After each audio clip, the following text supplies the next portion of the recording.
রাফিয়ান জগৎ তোর আর ব্যাংকগুলো আমার। এখানে বিশ্বাস করা না করা বিষয় না, এটা হলো আরিয়ানের ডিল। এবার বল, ওদেরকে মারার কোনো প্ল্যান আছে নাকি? জয় আর সাকিব আরিয়ান ভাইয়ের দিকে তাকায়। জয় ইমপ্রেস হয়। এই অবধি যারা এসেছে সবাই রাফিয়ান হতেই চেয়েছে, কিন্তু আরিয়ান সরাসরিতে বাদ দিয়ে টাকার নেশায় চলে গেছে। জয়ের ব্যাপারটা ভালো লাগলো। আরিয়ানকে বলে, ভাই কাজটা অনেক কঠিন, নিলয় ঝামেলা করবে। নিলয়কে মেরে ফেলা হবে। নিলয়কে মারা মুখে বলা যতটা সহজ তার থেকে বেশি কঠিন। কঠিন? আরিয়ানের কাছে কঠিন শব্দ বলতে কিচ্ছু নেই। নিলয়ের দুর্বল জায়গাটা বল। নেই। হুট কথা, একটা মানুষের দুর্বল পয়েন্ট থাকেই। আছে ভাই, নীলা। সে হলো মেহরাব সাহেবের মেয়ে নীলা। নিলয় নীলাকে ভালোবাসে। আমাদের প্ল্যান হলো নীলাকে তুলে আনা, আর নিলয়, আবি আর মেহরাব সাহেব আমাদের কাছে তখন চলে আসবে, আমরা মেরে ফেলবো। জয়ের কথা শুনে আরিয়ান মুচকি হাসলো। জয়ের দিকে তাকিয়ে হাসি মুখে বলে, ডিল কিন্তু তাহলে ওটাই, আমার টাকা চাই আর তোর রাফিয়ান জগৎ চাই। ভুলেও আমার টাকার দিকে নজর দিবি না, আর না আমার এসব রাফিয়ান না কি যেন বলে, ওসব কোনো ইন্টারেস্ট নেই। এখন বল, কবে প্ল্যান অনুযায়ী কাজ করা হবে? জয় আরো অবাক হয়, সত্যি অনেকটা অবাক। কারণ রাফিয়ান হওয়া মানেই তো টাকা ক্ষমতা সব নিজের কাছে, কিন্তু আরিয়ান কেবল টাকার নেশায় নেশাগ্রস্ত। জয়ের সাথে সাথেই বলে, ভাই তোমাকে আমি অনেক টাকা দিব, এক্সট্রা 50 কোটি টাকা আমি তোমাকে দেব, তুমি কেবল নিলয়কে সরিয়ে দাও। টাকা? আহা, কি সোনালি রে! পুরুষ মানুষের দুটো নেশা বড়ই অদ্ভুত রে, নারী আর টাকা। তোকে চাইলে নারী দেব, আমার শুধু টাকা দিবি। টাকাই সবকিছু হয় রে। রাফিয়ান জগৎটাতে টাকা খেলা না হলেও টাকা দিয়েই মাইন্ড গেম হয়। টাকা, আহা, এই সুন্দরীটি নেশা লাগানো শব্দ। টাকা। আরিয়ান টাকা টাকা করতে করতে বাইকে উঠে বসে। জয় রীতিমতো অবাক হয়ে চেয়ে আছে। আরিয়ানের মাঝে টাকার নেশা, আসলে কথা সত্য, টাকাই সবকিছু সহজ করে দেয়।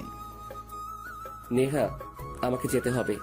আমি তোমার সাথে খুব তাড়াতাড়ি দেখা করব। রাফির কথা শুনে নেহা রাফির দিকে তাকালো। রাফি আর নেহা দুজন অনেকটা সময় ধরে বসে গল্প করছিল। ঠিক তখনই ওর সেই ফোনে মেসেজ আসে, আর রাফি জানে ওই ফোনে কিসের মেসেজ এসেছে।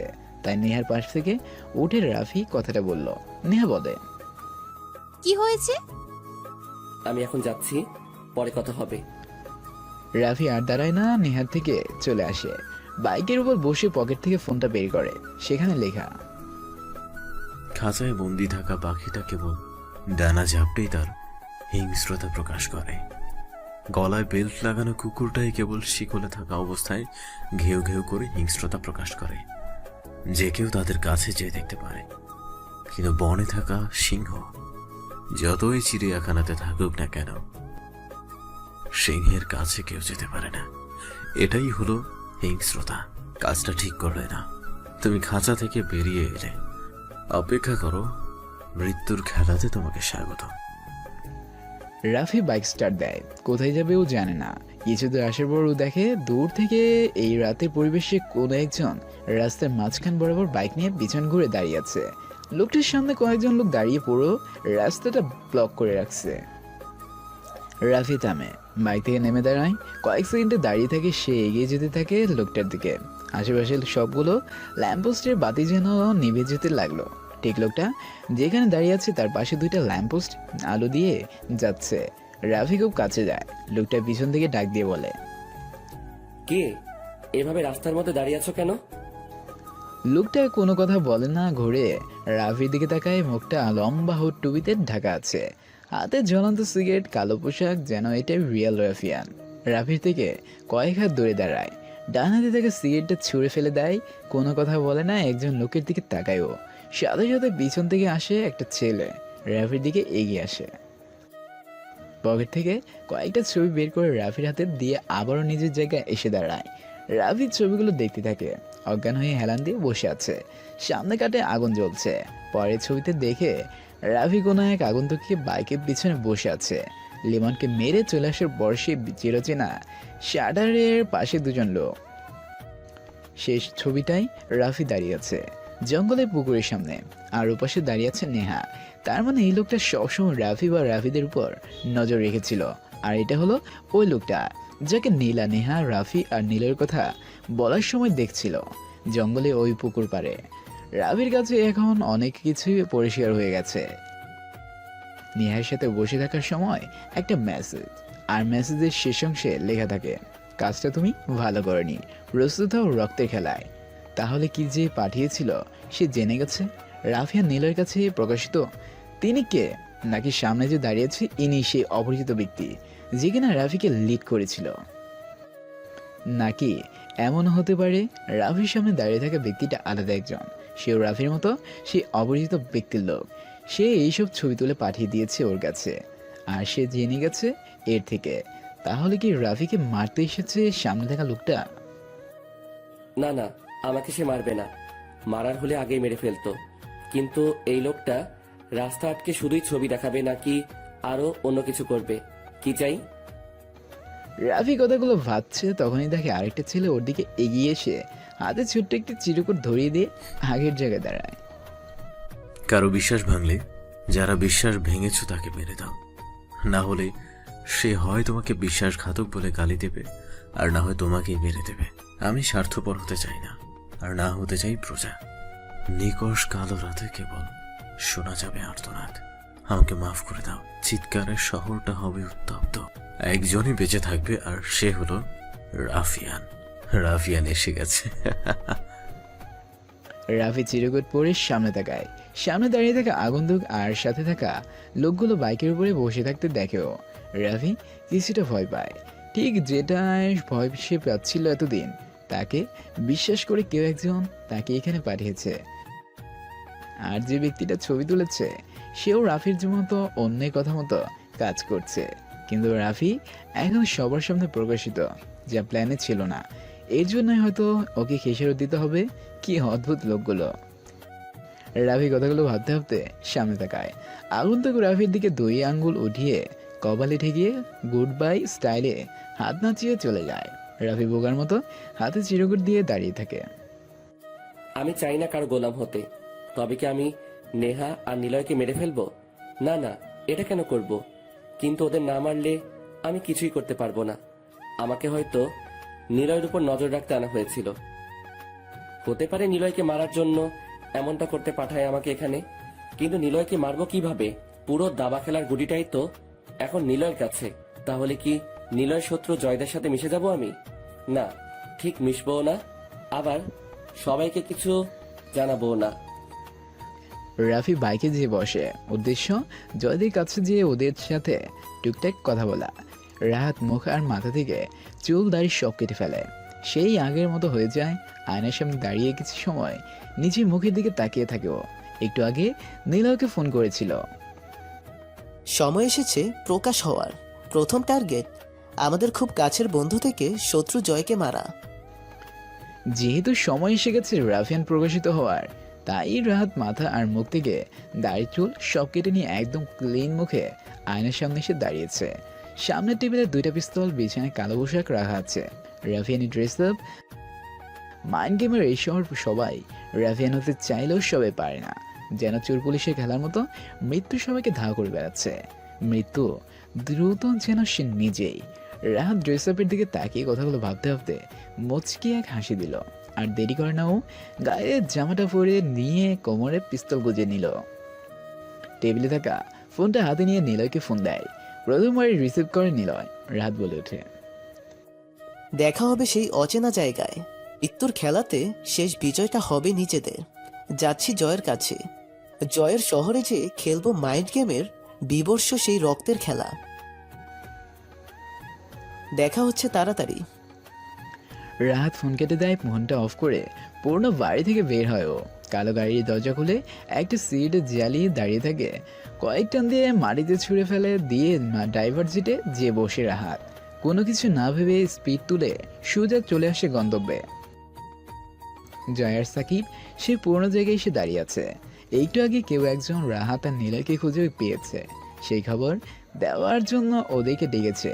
যদিও ওরা একা আসেনি, সাথে অনেক লোক করে নিয়ে এসেছে। জয় এখন কোনো প্রকার রিস্ক নিতে চায় না। রাফিয়ানার এই কালো রক্তাক্ত জগতে সে খুব কাছে চলে এসেছে। এখন সে কোনোভাবে কোনো ভুল করতে চায় না। যেই নীলয়কে মারবে সেই হবে আসল রাফিয়ান। আর জয় ঠিক এটারই সুযোগের জন্য বেশ উত্তেজিত হয়ে আছে। নীলয়কে মারলেই সবাই তাকে ভয় পাবে। একটা রাজ্যে হিংস্র রাজা থাকে, আর সেই রাজাকে যদি কোনো সাধারণ কেউ মেরে ফেলে, সেই দেশের প্রজারা তখন তাকে ভয় পেতে শুরু করে। সবার মাঝে একটাই কথা ঘুরপাক খায়, ভয়ঙ্কর রাজাকে যে মারতে পারে সে আরো বেশি ভয়ঙ্কর। আর ঠিক এটারই আক্ষেপে আছে জয়। নীলয় নামক রাফিয়ান জগতের রাজাটাকে সে মারতে চায়। কথাগুলো ভাবতে ভাবতে দেখে একটা কালো গাড়ি দূর থেকে এগিয়ে আসছে ওদের দিকে। সেই চিরচেনা জায়গা বড় একটি জঙ্গলের মাঝখানে ফাঁকা জায়গা, যেখানে কোনো একদিন নীলয় আর রাহাতকে জয় আর মেহরা সাহেব মারতে চেয়েছিল। সেই গল্পটা লম্বা হতে আবারও সেই চিরচেনা জায়গায় নিয়ে এসেছে জয়দেরকে। কিন্তু প্রথমে জয়ের সাথে অনেকেই ছিল, আস্তে আস্তে সবাই হারিয়ে গিয়েছে। এখন আর জয় এসেছে চেনা জায়গাতে। এখন বেইমানি আরেকজন রাফিয়ান। কি দারুণ এক রাফিয়ান জগতের খেলা, বেইমান ভার্সেস রাফিয়ান। জয়ের থেকে বেশ কিছুটা দূরে গাড়িটা রাখে রাহাত। গাড়ি থেকে নেমে ও একটা সিগারেট জ্বালায়। জয় আর সাকিব ভয় পেয়ে ওঠে নিলয়। বিড়বিড় করে ওরা দুজন কথাটা বলে ওঠে, কিন্তু নিলয় কখনো মিশনে এসে সিগারেট খেত না। তাহলে কে? জয় কোমর থেকে পিস্তলটা বের করে পিছনে হাত দিয়ে ধরে রাখে। জয়ের পিছনে অনেকগুলো ছেলে এসে দাঁড়ায়। রাহাতের মুখে দেখে যাচ্ছে না, রাহাতের মুখ দেখা যাচ্ছে না। হাতে থাকা জ্বলন্ত সিগারেট না টেনে মাটিতে ছুঁড়ে মারেও। তারপর খুব আস্তে করে হেঁটে এসে কালো গাড়ির সামনে এসে বসে। এক পা ঝুলিয়ে দিয়ে আরেক পা ভাঁজ করে বসেও দুই পা হাত পিছনে দিয়ে হেলান দেওয়ার স্টাইলে বসে থাকে। বলে, কেমন আছিস জয়? জয় ভয়ে কয়েকবার ঢুক গেলে নিজেকে যথেষ্ট সামনে নিয়ে সামনে এগিয়ে যায় জয়। একটা ছেলে চেয়ার এনে দেয় জয়ের কাছে। কিছুটা দূরে চেয়ারে বসে জয় বলে, কে তুই? চিনতে পারছিস না? গলার ভয়েসটাও ভুলে গিয়েছিস? শুনেছি মানুষের কাছে মৃত্যুদূত এসে গেলে সে নিজেই জানে না সে কি করবে। রাহাত? I am back. কেমন আছিস বিশ্বাসঘাতক? জয় বসা থেকে উঠে দাঁড়ায়। রাহাত গাড়ি থেকে নিচে নেমে এসে দাঁড়ালো। মাথা থেকে হুড টুপি তুলে জয়ের দিকে তাকায়। জয় এক দৃষ্টিতে তাকিয়ে আছে রাহাতের দিকে। জয় পিছনে গুজে পিস্তলটি বের করে রাহাতের দিকে তাক করে গুলি করতে যাবে, তখনই রাহাত বলে, ওয়েট বন্ধু, ওয়েট। এত তারা কিসের রে? আর কোনো ভুল করতে চাই না আমি। রাফিয়ান হওয়ার জন্য এত কিছু করেছে আমি। তোকে মারতে আমার একটু হাত কাঁপবে না রাহাত? রিল্যাক্স বন্ধু, হাত তো আমারও কাঁপবে না। রক্তের খেলায় মরতে তো হবেই, হয় তুই না হয় আমি। কিন্তু আয় না, একটু বসে গল্প করি। কতদিন পর তোর সাথে দেখা। রাহাত, গল্প করাটা যে তোর একটা মাইন্ড গেম সেটা আমি বুঝতে পারছি।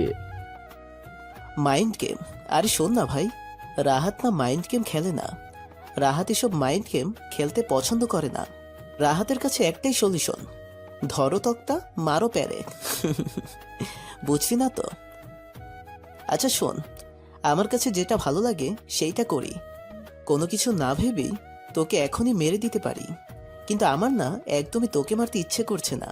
এখন গল্প করব। কতদিন হলো তোর সাথে কথা বলিনি, তোকে অনেক গল্প বলবো, শুনবি না? জয় পিস্তলটা রাহাতের দিকে তাক করে রাখে। রাহাত হাসতে থাকে। জয় একবার পিছনে একবার আশেপাশে তাকায়।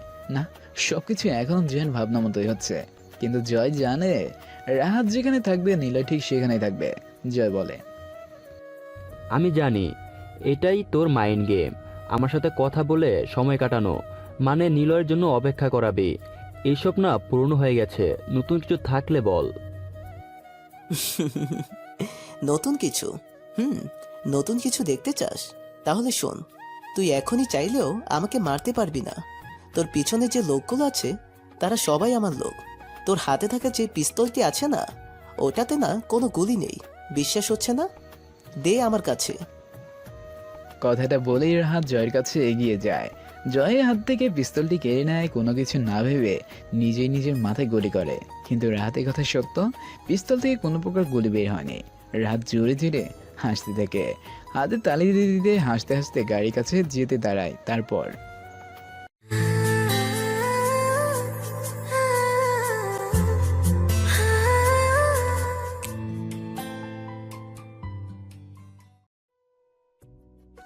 নিলয় আমার কথা শোনো, তুমি এখন যেও না। নিলয় মেহরাব সাহেবের বাড়ি থেকে বের হতে যাবে, তখনই নীলা এসে ওর সামনে দাঁড়ায়। নিলয় নীলার দিকে তাকাতেই নীলা উপরে কথাটা বলে।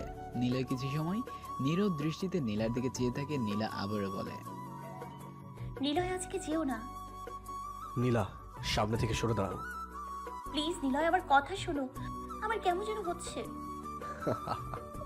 নিলয়ের ভাগ্য এক উপরওয়ালা ছাড়া কেউ বদলাতে পারবে না। আরে শোনো, তুমি যখন নেহা আর রাফির সাথে কথা বলছিলে, ঠিক তখনই কোনো একজন তোমাদের উপর নজর রাখছিল। তোমার বাবা ছাড়া কেউ নজর রাখবে না। মজা না নিলয়, সত্যিই কেউ নজর রাখছিল। তোমাদের মতো পোশাক পরা ছিল। আমি জানার চেষ্টা করেছি, কিন্তু মেলাতে পারছি না কে হতে পারে। আর আমার বাবা ওটা কখনোই হতে পারে না। নীলার কথা শুনে নীলা দাঁড়িয়ে যায়। নীলার দিকে তাকায়ও। নীলাই ভাবতে থাকে, কে হতে পারে লোকটা? এটা আবার নতুন কে আসলো? এরকম তো প্ল্যানে ছিল না। তাহলে কেউ? নীলাও তো এই ব্যাপারে আমাকে মিথ্যে বলবে না। তাহলে কেউ আগন্তুক? নীলা নিলয়ের হাত ধরে বলে, আমার মনে হচ্ছে ওটাই আসল ভিলেন। আমার বাবার থেকে সে বেশি ভয়ঙ্কর হবে। আরে ধুর, এসব নিয়ে ভাবতে হবে না। প্লিজ নিলয় আমার কথা শোনো, আগে বসো তারপর শোনো। নীলা নিলয়ের হাত ধরে বাড়ির সামনে গাছের নিচে বসার জায়গাতে বসায়। তারপর অপেক্ষা কেন করছিস? মেরে ফেল আমাকে। জয়ের কথা শুনে রাহাত জোরে হাসতে থাকে।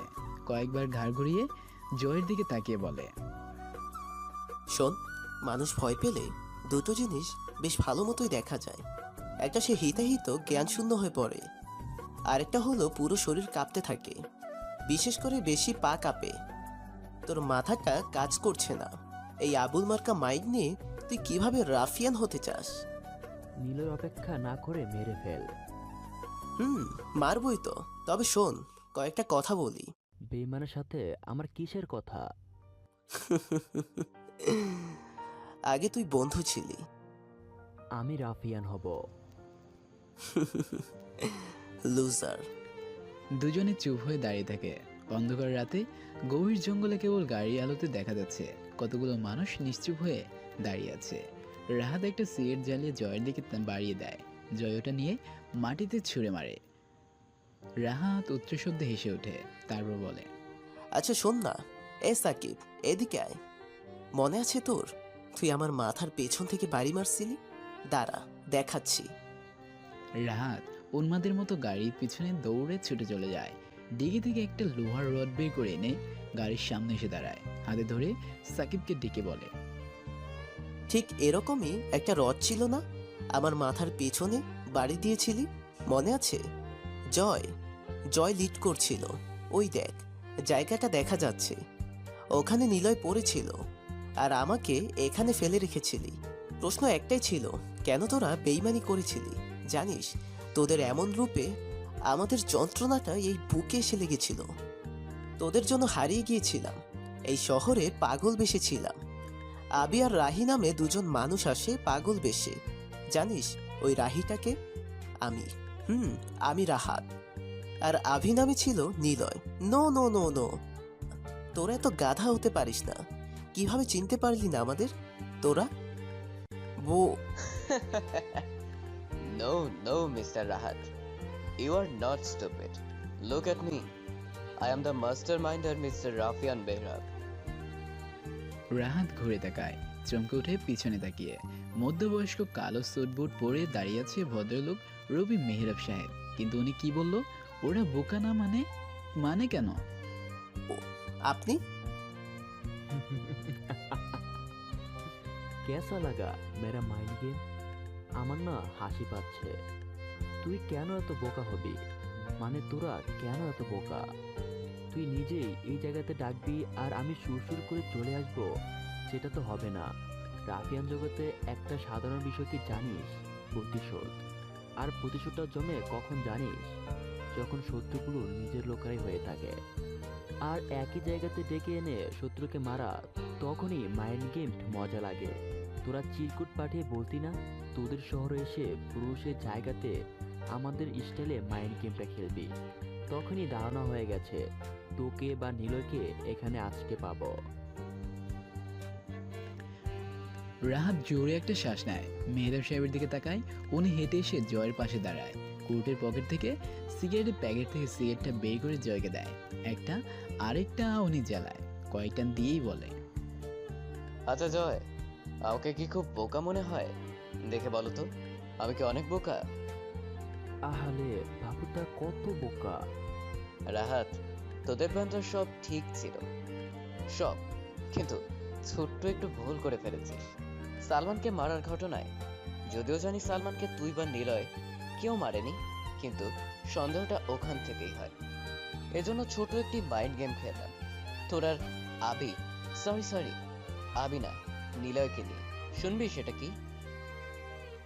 সেটা হলো ফায়াজ। হ্যাঁ, ফায়াজটা চলে যেতে হলো উপরে, এটাই হলো আমার মাইন্ড গেম। ফায়াজকে চেয়েছিলাম আবি মানে নিলয় যেন মারে। আবি যে নিলয় ছিল এটা কনফার্ম হওয়ার জন্যই জয়ের সাথে প্ল্যান করে ফায়াজকে সোজা উপরে পাঠাতে হয়েছে। লুজার গায়েস, প্রশ্ন এটাই, আমি কিভাবে সব জানতে পারলাম? থাক না, অন্যদিন বলবো। তোকে তো এখন মারবো না, তোকে নিয়ে নিলয়ের সাথে ফাইনাল মাইন্ড গেম খেলবো। ওহ, আর একটা কথা, জয়ের সাথে থাকা লোকগুলো তোর লোক তাই না? আরে ওরাও আমার কথা মতো কাজ করেছে।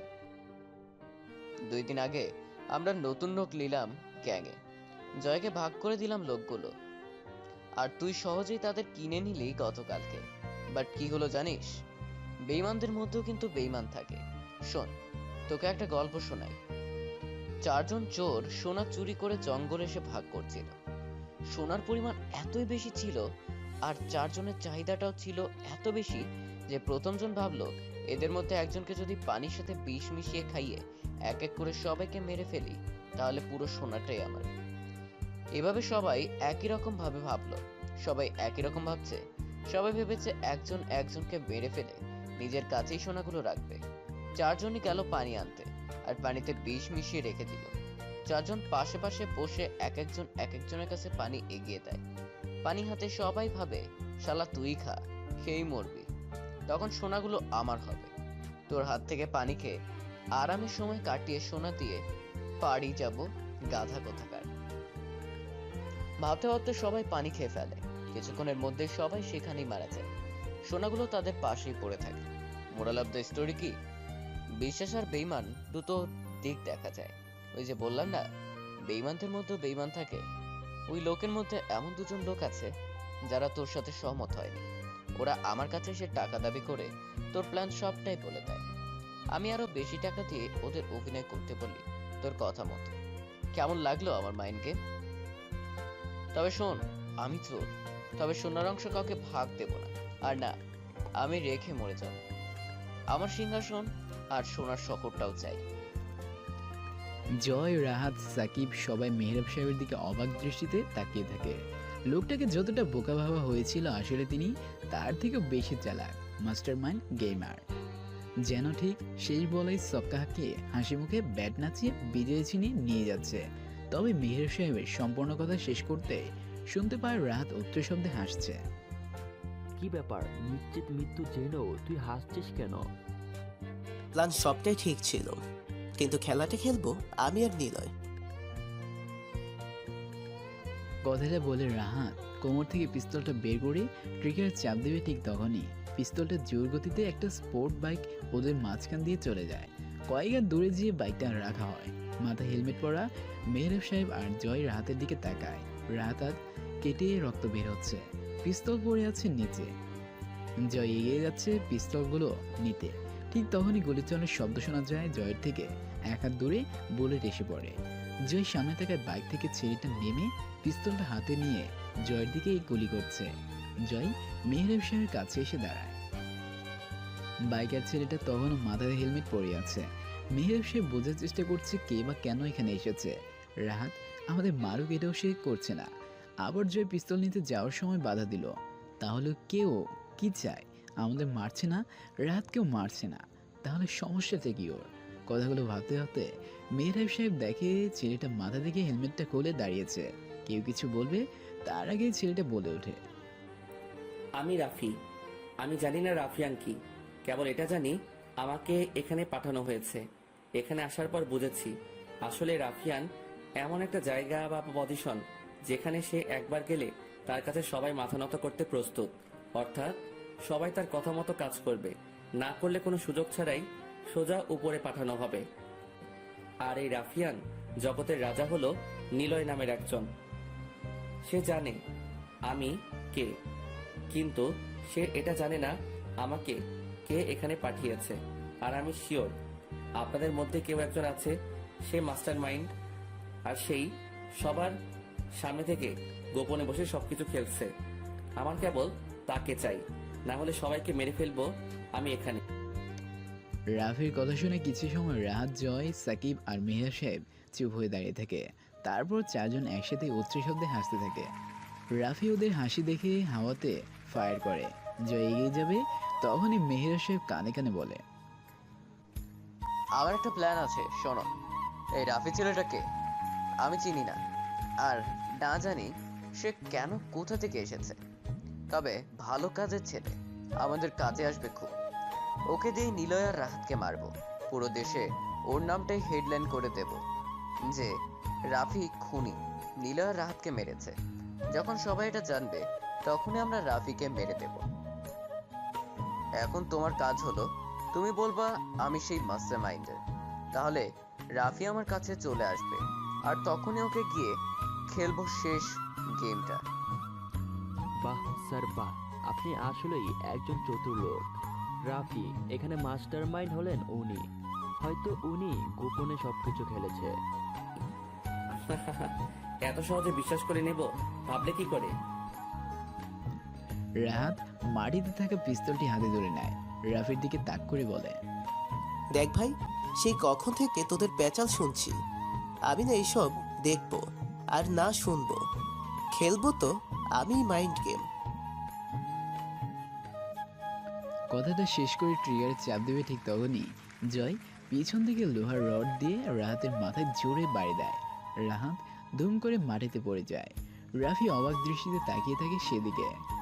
ঠিক তখনই মেহরাব সাহেব তার সবচেয়ে কার্যকরী গেম মানে মাইন্ড গেমটা শুরু করে দেয়, যে প্রধান অস্ত্র মেহরাব সাহেবের, যে নিলয় সেই ছোটবেলা থেকে খেলে আসছেন। রাহাত মাটিতে পড়ে যায়। জয় দৌড়ে সে পিস্তলটা হাতে তুলে নিয়ে স্বাভাবিক ভঙ্গিতে দাঁড়ালো। মেহরাব সাহেব জোরে জোরে বলতে থাকে, শালা আমাদের মারবি তাই না? দেখ, আমার রাফি চলে এসেছে। এত বছরের প্ল্যান কখনো নষ্ট হতে পারে না। রাফিকে লিড করে এখানে এনেছি। আমি চাই না রাফির কোনো ক্ষতি হোক। সে আমায় দলে একটা বাঘ। ওকে নিয়ে তোর আর নিলয়ের সাথে খেলবো মাইন্ড গেম। রাফি, তুমি ঠিক আছো তো? রাফি বুড়ো কুচকে তাকায় মেহরাব সাহেবের দিকে। নেহার কথা মনে পড়ে ওর। মেহরাব সাহেব অনেক চালাক একজন মানুষ। ওর দ্রুত বুদ্ধি তাৎক্ষণিক কষ্ট না দিলেও পরে তার প্রখরতা বোঝা যায়। আচ্ছা, তবে কি সত্যি মেহরাব সাহেব আমাকে এই শহরে নিয়ে এসেছিল? আমাকে কি তবে এতদিন উনি দেখে রাখছিল? একটু আগে কি তাহলে ইনি গিয়েছিল আমার কাছে চিরকুট দিতে, নাকি ওনার কোনো লোক ছিল? সত্যি মেহরাব সাহেব যদি আমাকে ছোটবেলাতে জেল থেকে ছাড়াই, তাহলে এখন কেন উনি ওনার মিশনটা কি আমাকে কেন বলছে না? আমার জানতে হবে আমাকে কেন আনা হয়েছিল। এজন্য মেহরাব সাহেবের সাথে আমার থাকতেই হবে, সত্যটা আমার জানতেই হবে। রাফি কথাগুলো ভাবতে ভাবতে মেহরাব সাহেবকে বলে,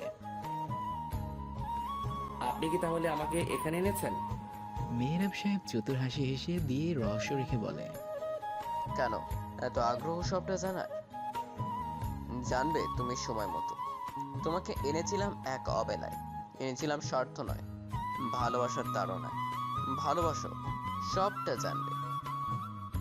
দেখো রাফি, আমরা আগেই জানতাম তুমি মেহরাব স্যারের তৈরি করা একজন হাতিয়ার, যে কিনা তৈরি হয়েছে শুধু নিলয়কে ধ্বংস করতে। তোমাকে একটা পরীক্ষা নিয়েছিলাম সালমান, নিমল এদের মধ্যে। তুমি খুব বুদ্ধি আর সাহসের সাথে কাজগুলো করেছো, আমাদের পছন্দ হয়েছে। তোমাকে সবটা বলতাম, বাট সেটা ঠিক সময়ে।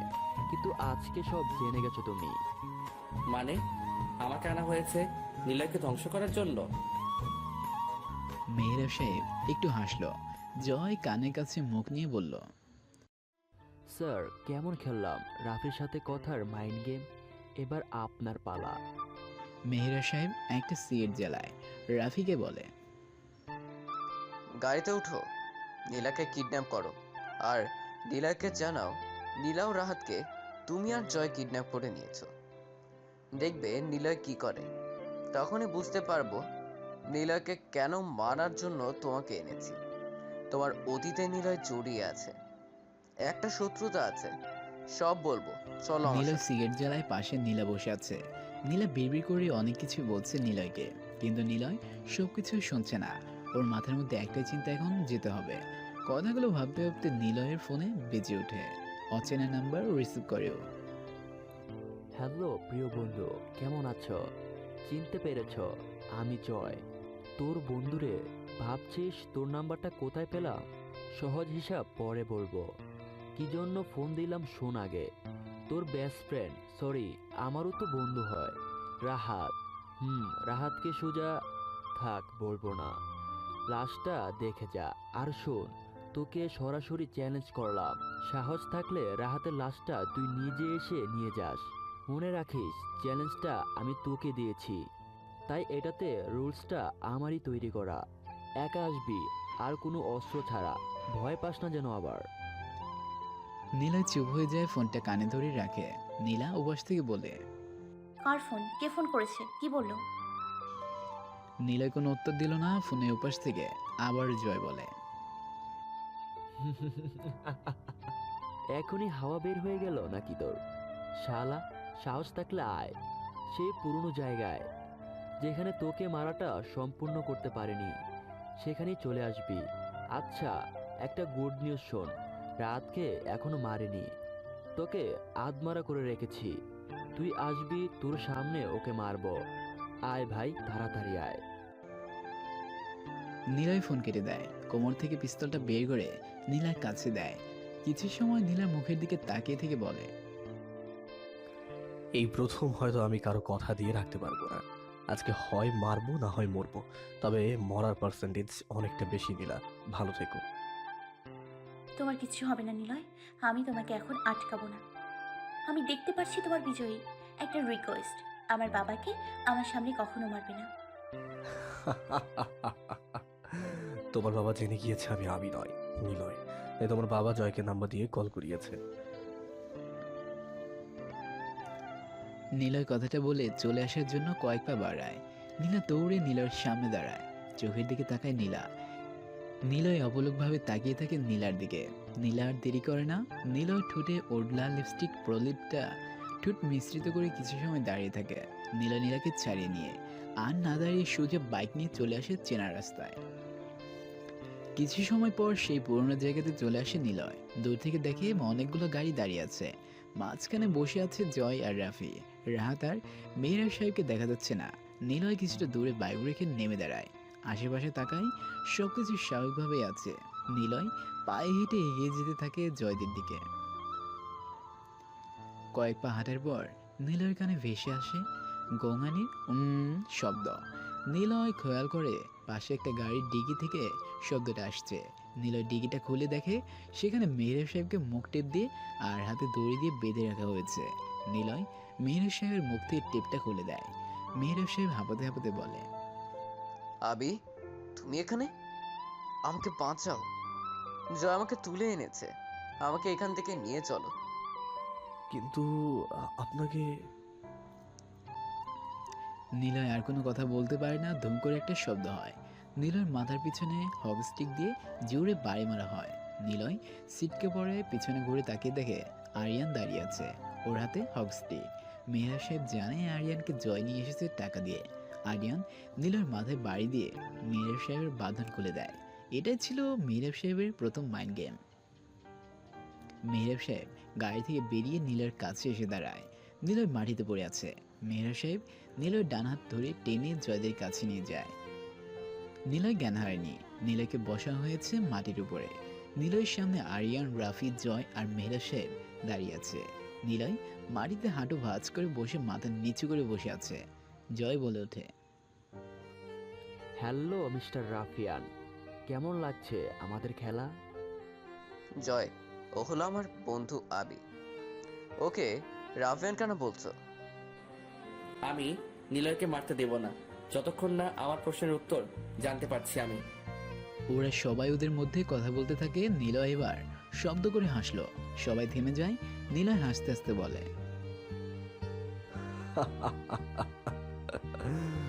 একটাই প্লেস, একটাই বুলেট, একটাই পিস্তল, একাধিক লাশ। রাস্তার কুকুরগুলো খুবলে খাবে লাশের হৃৎপিণ্ড, অজস্র রক্তের স্রোত। রাস্তার ধুলোগুলো ভয় পাবে। একটাই মাইন্ড গেম, একটাই শহর চাল, একটাই শহর, আর একটাই ruffian. I am the ruffian is here. চলে এসেছি তোর শহরে। মাইন্ড গেম খেলবো আমার স্টাইলে। রাফিয়ান খেলতে নয়, বরং খেলাতে ভালোবাসে। আর যখন আসল রাফিয়ান খেলে তখন একটাই সমাপ্ত, রাফিয়ান উইন এনি ওয়ান ডেট। সবাই চুপ হয়ে যায়। রাফি মনে মনে বলে, আমি কথা শুনে বোঝা যাচ্ছে আসলেই নিলয় হলো রাফিয়ান জগতের রাজা। তাহলে কি আমি ভুল করে ওর শত্রু হতে যাচ্ছি? নেহার ভাইও সে কখনো ভুল করতে পারে না। নিশ্চয়ই এর পিছনে অনেক কাহিনী আছে। মেহরাব সাহেবের কথা শুনে বোঝাই যায় প্রচুর বুদ্ধিমান আর ঘাপলাবাজ। দেখ নিলয়, তুই একা, কোনো অস্ত্রও নেই, আর আমরা এখানে অনেকগুলো লোক, আর হাতে অস্ত্র। মরতে তো তোকেই হবে। কুকুরগুলো দল বেঁধে কেবল ঘেউ ঘেউ করতেই জানে। তারা সংখ্যায় বেশি হয় কারণ তারা দুর্বল আর ভয় পায়। কিন্তু সিংহ একাই শিকার করে, আর শিকারটাকে নিয়ে খেলতে ভালোবাসে। জানিস তো, গ্যাং নিয়ে আসে যে সে গ্যাংস্টার। সিনেমাটার ডায়লগটা মনে নেই? আর যে একা আসে সে রক স্টার। তোদের সবাইকে মারতে অস্ত্র লাগবে না, ছোট্ট একটা মাইন্ড গেমই যথেষ্ট। কথাটা বলেই নিলয় পায়ের জুতো থেকে পিস্তলটা বের করে বসা থেকে উঠে দাঁড়ায়। পিস্তল তাক করে ধরে ফেলে। রাহাত কোথায়? কেউ কোনো কথা বলে না। রাফি বলে ওঠে, ভাইয়া তুমি চিন্তা করো না, রাহাত আছে। তুমি প্লিজ কথা শোনো, আমি সবটা দেখব। আগে আমার প্রশ্নের উত্তর দাও, আমাকে কেন এখানে পাঠানো হয়েছে? নিলয়, হাত থেকে পিস্তলটা ফেলে দে, না হলে এদিকে তাকা। নিলয় ডান পাশে তাকায়। দেখে সাকিব নীলার সামনে পিস্তলটা ধরে দাঁড়িয়ে আছে। নীলাকে দেখে নীলা অবাক হয়। নীলা বলে, নিলয় তুমি ঠিক আছো তো? সাকিব গিয়ে আমাকে তুলে আনে। আমি। সাথে সাথেই পায়ে কেউ যেন জোরে বাড়ি দেয়। নীলয় ঘুরে তাকিয়ে দেখে মেহের সাহেব চুইংগাম খেতে খেতে মুচকি হাসছে। নিলয় মাটিতে পড়ে যেতেই বলে, আবি, সরি নিলয়, কেমন লাগছে? আমি না অনেক বোকা, তাই না? এত সহজে সব মেনে নিয়েছি। কত বোকা আমি। যদিও প্রথমে বোকা ছিলাম, বাট তুমি রাফিয়ান নেহা যখন কথা বলছিলে তখনকার কিছু ফটো আমার কাছে আসে। আমি নিজেই অবাক হয়েছিলাম কে কোথা থেকে ছবিগুলো আমার কাছে পাঠিয়েছিল। আমি নিজেও জানি না। সেদিন রাতে অফিস থেকে বের হব, তখনই দেখি একজন ভিক্ষুক আমার কাছে এসে ছবিগুলো দিয়ে চলে যায়। আমি ছবিগুলো দেখি। একটা খামের মধ্যে ছোট্ট একটি ভিডিও সিডি ছিল। প্লে করতেই রাফি, নেহার, নিলয় মানে তোমার ভিডিও আমার চোখের সামনে শো করে। বুঝে যায় তুমি নিলয়। তাই তো ঠিক তখনই ছোট একটা প্ল্যান করে ফেলে।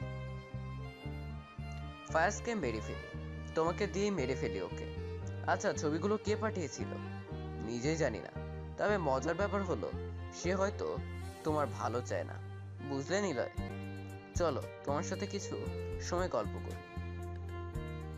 কথাটা বলে মেহরাব সাহেব মাটিতে বসে পড়ে। নীলয়কে সবাই আবারও ধরে কিছুটা দূরে বসায়। নিলয় মাথা নিচু করে থাকে।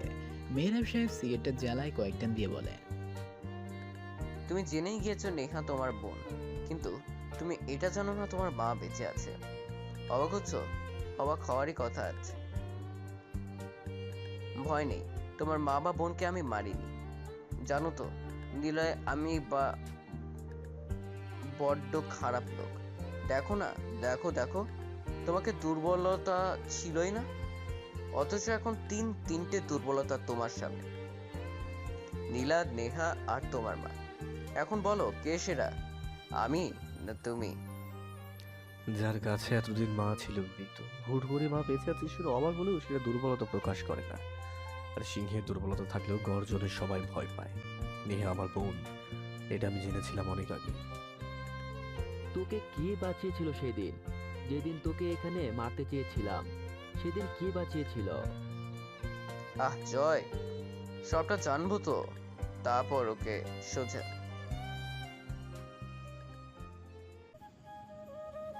অন্ধকার রাত, চারপাশে কেবল গাড়ি আলোয় অন্ধকারটা যেন দূরে চলে গিয়েছে।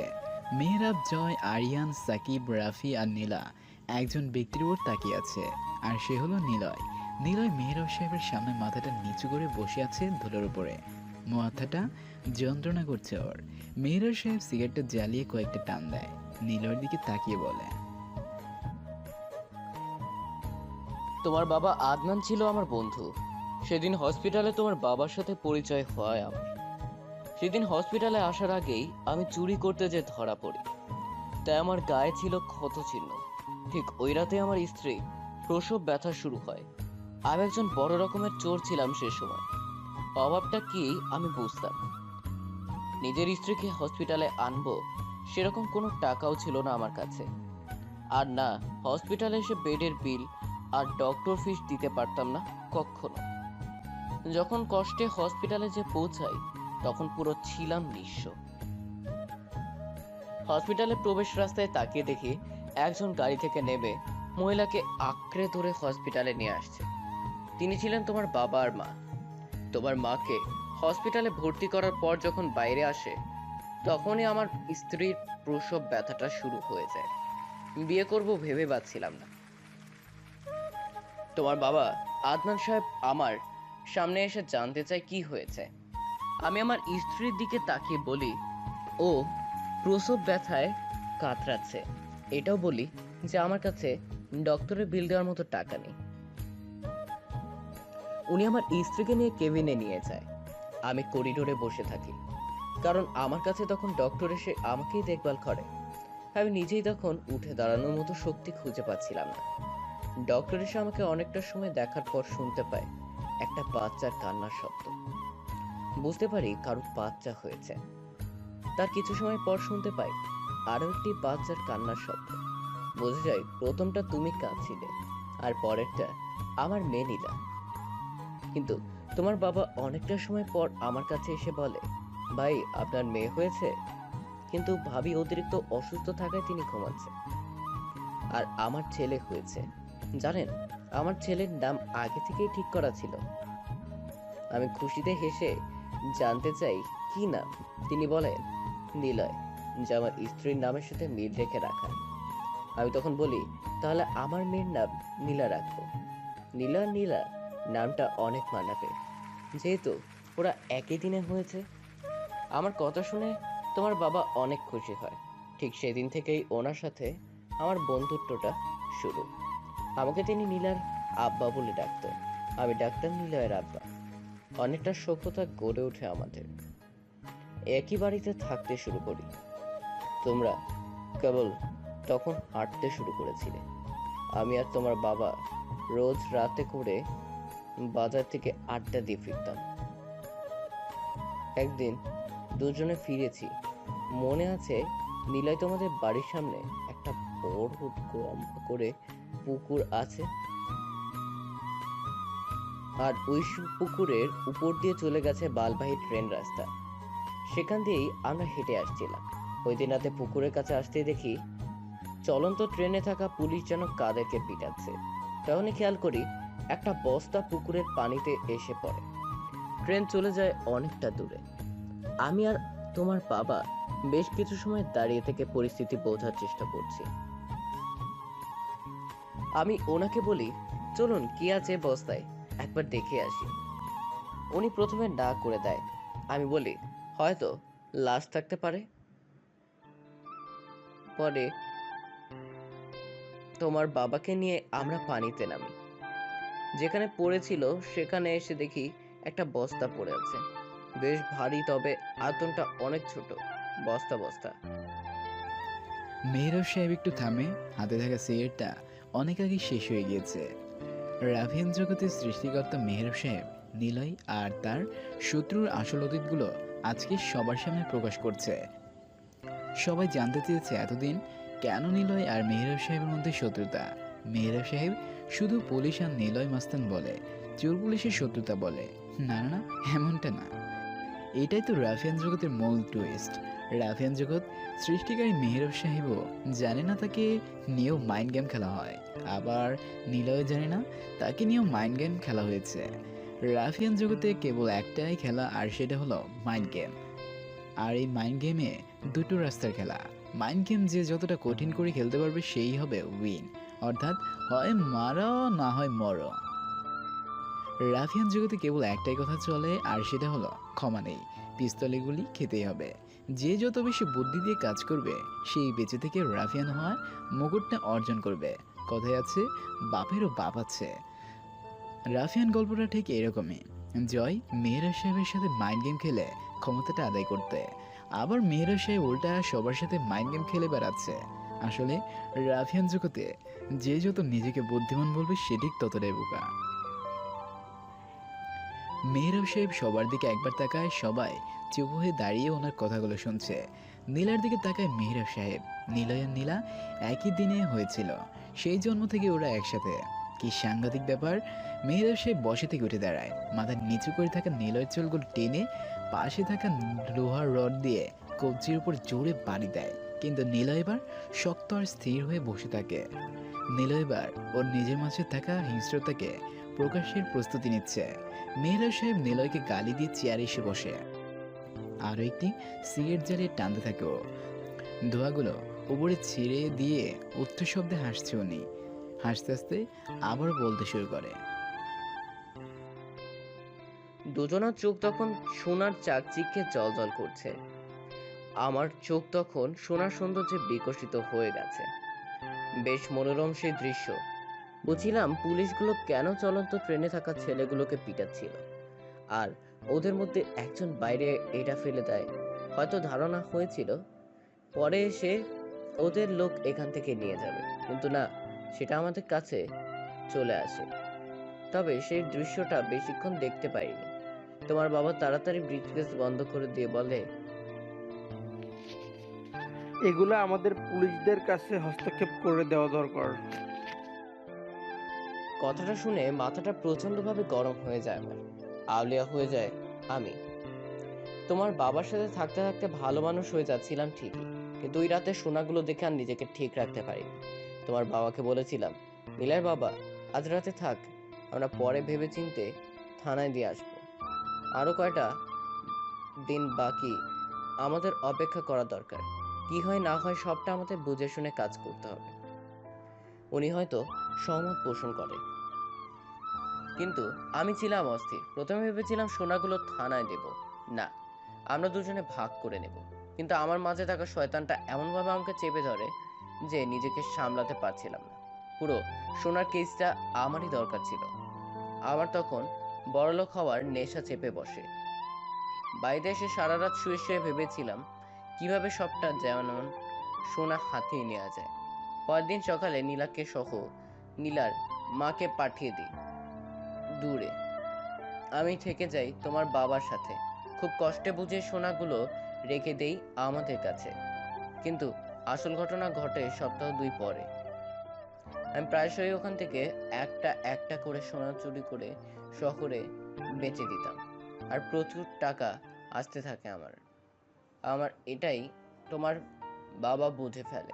আমাকে অপমান করা, বাড়ি থেকে বের করে দেয়, কিন্তু উনি ঠিকই সোনাগুলো ওনার কাছে রেখে দেয়, কিন্তু বিক্রি করেন আর না, তিনি পুলিশের কাছে রাখেন। তবে অর্ধেকের বেশি আমি চুরানি করে নিয়েছিলাম। শহরে গাড়ি বাড়ি হয় আমার অনেকটা বছর তোমাদের এলাকাতে। কেন জানি, কারণ তোমার বাবা ওই সোনাগুলো পুলিশদের কাছে তখন হস্তান্তর করতে চেয়েছিল, আর ডাকাত হিসেবে আমাদের নামটাও তিনি প্রকাশ করে যাচ্ছিলেন। টাকা হওয়ার পর আমার সম্মান বেড়ে নয়, এই সমাজের মানুষদের কাছে। আরে বাপ, তিনি নিবেন না, সোনা তো আমাকে দিয়ে দিয়েছে। আমি তো ওনাকে ক্রিমিনাল বলে জেলে ঢোকাতে পারলাম না, কিন্তু জানতামই না ওই স্কুলেই তুমি পড়ো। আর ভাগ্যের কি খেলা দেখো, নীলা ঠিক সেই তোমার সাথেই বন্ধুত্ব করে বসে। শুধু বন্ধুত্ব না, তোমাকে ভালোবেসে ফেলেও। আর তুমি না জানি নীলাকে ভালোবাসলে আমার দরকার ছিল সোনা, তাই প্রথম প্রথম সবটা সহ্য করে নিয়েছিলাম। কিন্তু প্রথম দিন তোমাকে আর নীলার বন্ধুত্বটা বেড়ে যাচ্ছিল, আর সেটা হতে দিলে আমার আম্মু যেত, ছালাও যেত, সবসময় পড়তে হতো আমার। নিজেই শহরে সে টাকা খাইয়ে গেলাম আমি পুলিশ কমিশনার, আর ফায়েজকে বানালাম আমার উপরের লোক, যেন আমার গোপনে সবকিছু জেনেও আমার ব্যাপারে অ্যাকশন না হয়। শুরু করে দেই বড় বড় রকমের সমস্যা, ব্যবসা হয়ে যায় শহরের ধনীদের মধ্যে একজন। দুই বাকি সোনাগুলো আমার খুব দরকার ছিল। একদিন সকালে লেখা তোমার জন্য স্কুলে অপেক্ষা করছিল। তখন ছোট কাজের জন্য বাইরে পাঠায়, তোমাদের বাসায় যাই। তোমার বাবা আমাকে দেখে প্রথমে চিনতে না পারলেও সরাসরি বলেছিলাম বাকি সোনাগুলো আমার চাই, কিন্তু তিনি তো দিতে রাজিই হয় না। তোমাকে মারার হুমকি দিই আমি। তোমাদের বাসায় যে দেখি তোমার একটা বোন আছে, নাম নেহা, তাকে তখন আমার হাত থেকে পিস্তল কেড়ে নেয় উনি। ঘরের মধ্যে বড় একটা দাগ ছিল, রাগটা খুব পরিমাণে বেড়ে যায়। দা তুলে নিয়ে তোমার বাবার কাঁধে জোরে একটা কোপ দেয়, উনি ছিটকে পড়ে যায়। ব্রিজগেজ তোমার বোন আর তোমার মাকে নিয়ে চলে আসে। আমি তোমার সবাই অবাক হয়ে মেহরাব সাহেবের কথাগুলো শুনতে থাকে। সবাই ভাবতে থাকে কি ডেঞ্জারাস মেহরাব সাহেব। সবাই বুঝে ফেলে আসল ভিলেন মেহরাব সাহেবই, আর নিলয়কে দাবার গুটির মতোই ব্যবহার করে রেখেছে উনি। সবাই যখন চুপ হয়েছিল তখন নিলয় বলে, রাফিয়ান জগতে আমি যদি না থাকি তবে কাউকে থাকতে দেব না। আপনি চলে যান আমার বোন আর মাকে নিয়ে। যখন বাড়িতে আসি দেখি বাবা বিছানার উপর পড়ে আছে, যন্ত্রণার রক্ত প্রবাহ করে উনি কাতরাচ্ছে। নিলয় বলে বারবার ডাকছে আমার বাবা। আমি কাছে যেয়ে বাবাকে জড়িয়ে ধরে বাবা বলে ডাকতেই বাবা বিড়বিড়ি করে বলে উঠল, মেহরাব, মেহরাব। তখনও জানতাম না মেহরাব আসলে কে, কিন্তু বাচ্চা ছিলাম বলে হিতাহিত জ্ঞান লোপ পেয়েছিল। আমি বাবার কাঁধে থাকা দাটা তুলে দিতেই সাথে সাথে কয়েকটা পুলিশ প্রবেশ করে আমার ঘরে। আমি কি করবো ভেবে পাচ্ছিলাম না। কেউ একজন বলে, বেড়াকে গাড়িতে তোল, থানায় নিয়ে গিয়ে আচ্ছা মতো পিটাবো। নিজের বাপকে খুন করা, হ্যাঁ? আমি ভয় পেয়ে যাই। সাথে সাথে একজন পুলিশের হাতে দায়ের কোপ দিয়ে দৌড়ে পালিয়ে যায় নীলার কাছে। গায়ে ছিল স্কুল ড্রেস। তবে তখন বাড়ি থেকে বের হই, আর তখনই দেখি একজন কোট পরে ভদ্রলোক দাঁড়িয়ে আছে। পুলিশটা চিৎকার করে বলে, মেহরাব স্যারও পালাচ্ছে। তখনই চিনে যায় আপনি সেই মেহরাব যে কিনা আমার বাবাকে খুন করেছিলেন, আর নিজেই পুলিশ এনে আমাকে নিজের বাবার খুনের অপরাধে ফাঁসিয়েছিলেন। সেদিন পালিয়ে নীলার সাথে দেখা করি। ওকে বলেছিলাম যেখানে থাকো না কেন তোমাকে খুঁজে তো ঠিক বার করবোই। আমি আবারও পালাই, তবে পুলিশ আমাকে ধরে ফেলে। আমি জেলে যাই, সেখানে রাহাত আর জয়ের সাথে পরিচয় হয়। জয় জেলে আসে ছোট থেকে টেকনোলজি নিয়ে অ্যাকাউন্ট হ্যাক করার অপরাধে। নিলয় চুপ হয়ে বসে থাকে মাটিতে। সবাই ওদের দুজনে গল্পগুলো শুনছে। রাফি ওদের থেকে চলে যায় কখন কেউ তা খেয়ালই করেনি। সবাই কেবল মেহরাব আর নিলয়ের গল্পগুলো শুনতে ব্যস্ত। মেহরাব সাহেব আস্তে আস্তে তখন বলে, তুমি জেল থেকে বেরিয়ে ছোট গ্যাংয়ে প্রবেশ করতে আস্তে আস্তে হয়ে যাও বড় লিডার, আর তোমাকে শেষ করার জন্য প্ল্যান করি রাফিয়ান জগৎ তৈরি। কিন্তু তুমি নিজেই মাইন্ড গেম সাজিয়ে পুলিশ হয়ে ফায়াজের মাধ্যমে চলে আসো আমার তৈরি করা জগতে, যেখানে আমার রাজত্ব ছিল গোপনে। তুমি আসার পর সবটা বিগড়ে যায়। তুমি আমাকে মারার জন্য মাইন্ড গেম সাজাও, আর আমি তোমাকে মারার জন্য। সবাই আবারও চুপ হয়ে যায়, কেউ কোনো কথাই বলছে না। ঠিক তখনই শুনতে পায়, মেহবার সাহেব, আমি বাঁচিয়েছিলাম নিলয়কে। সবাই ঘুরে তাকায় সেদিকে। নীলাকে দাঁড়িয়ে থাকতে দেখে সবাই, মানে নীলা বাঁচিয়েছিল নিলয়কে? মেহরাব সাহেব বসা থেকে উঠে দাঁড়িয়ে প্রশ্নটা করে, মানে তুই করেছিলি সব? সেদিন তাহলে তুই রাখাত আর নিলয়কে বাঁচিয়েছিলি আমাদের থেকে? হুম। নীলার কথা শুনে মেহরাব সাহেব শব্দ করে হাসে। নীলয় অবাক দৃষ্টিতে তাকিয়ে থাকে নীলার দিকে। মেহরাব সাহেব ধূর্তময় এক হাসি দিয়ে বলে, সবাই পিছনে ঘুরে তাকায়। কালো পোশাক আর মাস্ক পরে দাঁড়িয়ে আছে কেউ একজন। সে ধীর পায়ে হেঁটে আসে নিলয়ের দিকে। নিলয়ের পাশে দাঁড়িয়ে মুখ থেকে মাস্কটা খুলে ফেলে নেহা। সবাই অবাক হয়েছে। নেহা দাঁড়িয়ে আছে। আমি বাঁচিয়েছিলাম ওই দিন রাতে। তুই এখানে? আমার ভাইকে নিতে এসেছি। আপনার তৈরি করা মাইন্ড গেমটা ঠিক পূর্ণতা পেল না। সো স্যাড মেহরাব সাহেব। এমন আরে ইয়ার, সে কখন থেকে আপনাদের মাইন্ড গেম এটা ওটা গল্প শুনছি। আমার বেশি সময় নেই, আমি চাই না এখন খেলাটা ঘুরে যাক। কথাটা বলেই জয় পিস্তলটা নিয়ে নেহার দিকে তাক করে। একটা গুলিও চালায় জয়। নেহার হাতে যেয়ে লাগে। নেহাই কিছুটা পিছিয়ে যেয়ে মাটিতে পড়ে যায়। মেহরাব সাহেব হাসতে থাকে। নীলার দিকে তাকিয়ে বলে, এবার কি করবা তুমি? তোমার সব গেম তো শেষ হয়ে গেল। হয়তো ভেবেছিলে তুমি হাতিয়ার হিসেবে তোমার বোনকে সামনে আনবো, কিন্তু তুমি নিজেই মাইন্ড গেম খেলে আমাকে মারবে। তো হবে না। আমি আগেই তোমার খবর তোমার বোনকে বলে দিয়েছি। সে আসলো আর মাটিতে পড়ে রইল। জয় নীলাকে কষ্ট দিয়ে মারতে মারতে অনেক বেশি ভালো লাগছে আমার। কথাটা শেষ করে মেহরাব সাহেব অবাক হয়ে নীলয়ের দিকে তাকায়। নীলয় শব্দ করে হাসতে থাকে। মেহরাব সাহেব সহ সবাই অনেকটা সময় ধরে অবাক দৃষ্টিতে তাকিয়ে থাকে নীলয়ের দিকে। নীলয় আরও জোরে হাসতে থাকে। মেহরাব সাহেব বসা থেকে উঠে নীলয়ের কাছে যায়। নীলয়ের মাথায় চুল টেনে ধরে মুখটা উঁচু করে বলতে থাকে, তুই হাসছিস কেন? তুই জানিস তোকে এখনই মারা হবে, কিন্তু তবুও তুই হাসছিস কেন? তোর মাঝে কোনো চিন্তার ভয় আমি কেন দেখছি না? জয়টা ভালো লক্ষণ না। নীলয় হাসির মানে তো অনেক কিছু বোঝায়। বল নীলয়, কি সমস্যা তোর? তুই এত ঠান্ডা মাথায় থেকে কিভাবে হাসছিস? তোর ভয় করছে না? আশেপাশে আছে, তোর বোনকে আহত করে রাখা হয়েছে, আর তুই হাসিস কেন? কুত্তার বাচ্চা, তোকে আমি কখনো রাফিয়ান দ্য কিং হতে দেব না। নিকশ কালো রাতে শোনা যাবে কুকুরের চিৎকার। সেই চিৎকারের শব্দটা হবে ঘেউ ঘেউ, কিন্তু তারা আসলে চিৎকার করে মাংস খুবলে খাওয়ার প্রতিযোগিতা চালাবে। একটাই বুলেট, একজন রাফিয়ান, অনেকগুলো লাশ, রক্তের শ্রবণ আর আত্মচিৎকার শোনা যাবে রাতের অন্ধকার পরিবেশে। সময় আছে, এখনই মেরে ফেল, না হলে আর পরে আমাকে মারতে পারবি না। তোকে আমি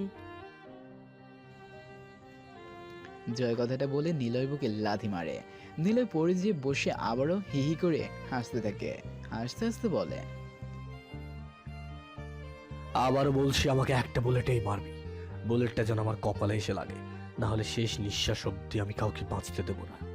আর আমি রাফিয়া না হলে কাউকে হতেও দেবো না। এটাই আমার চ্যালেঞ্জ। আর নিলয় যে একবার বলে সে সেটা করেই ছাড়ে। Let's do it. মারো না হলে মরো। মেহরাব সাহেব জয়কে সামলিয়ে চেয়ারে বসে রিল্যাক্স মোড নিয়ে নীলয়ের দিকে তাকিয়ে বলে, ভালো লাগছে তোর এমন শান্ত শিষ্ট নীরব রূপটা, আমার অনেক বেশি ভালো লাগছে। সত্যি তুই অসাধারণ, নিজেকে সব জায়গাতে মানিয়ে নিতে পারিস। আর এটার পিছনে আছে তোর বড় একটা মাইন্ড গেম। শোন, এসবে না কাজ নেই, বুঝে গিয়েছি। নীলয় বসে থেকে উঠে দাঁড়ায়। নেহার দিকে হাতটা বাড়িয়ে টেনে তুলে ওর পাশে। মেহরাব সাহেবের দিকে তাকিয়ে বলে, রাহাত কোথায়? কিসের রাহাত? রাহাতকে মেরে ফেলেছি।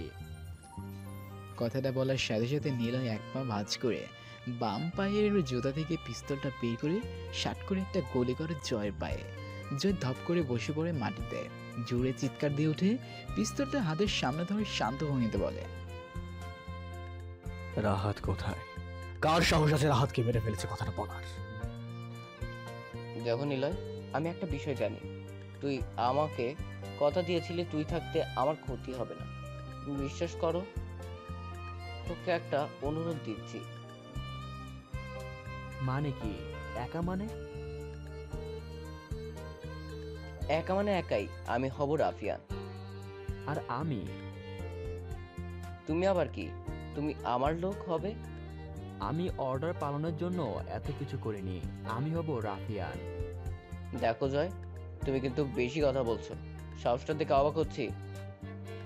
আমি জানি নিলয় বেঁচে থাকলে আমি কখনো রাফিয়ান হতে পারবো না, আর নিলয়কে তো মারাই হবে, কিন্তু আপনি থাকলেও সেটা হবে না। নিলয়দের দুজনের দিকে তাকিয়ে আছে, বেশ মজাই পাচ্ছে ও। রাফিয়ান হওয়ার জেদে সবাই যেন উন্মাদ, আর নিলয় ঠিক এটারই সুযোগ হাতছাড়া করবে না। শুরু করে দেন মাইন্ড গেম। নিলয় বলে, আমাকে তো তোরা মেরেই ফেলবি, কিন্তু কে হবে রাফিয়ান? জয়? জয়কে মানায়? জয়ের শক্তি আছে? বিশ্বাসঘাতকতার মতো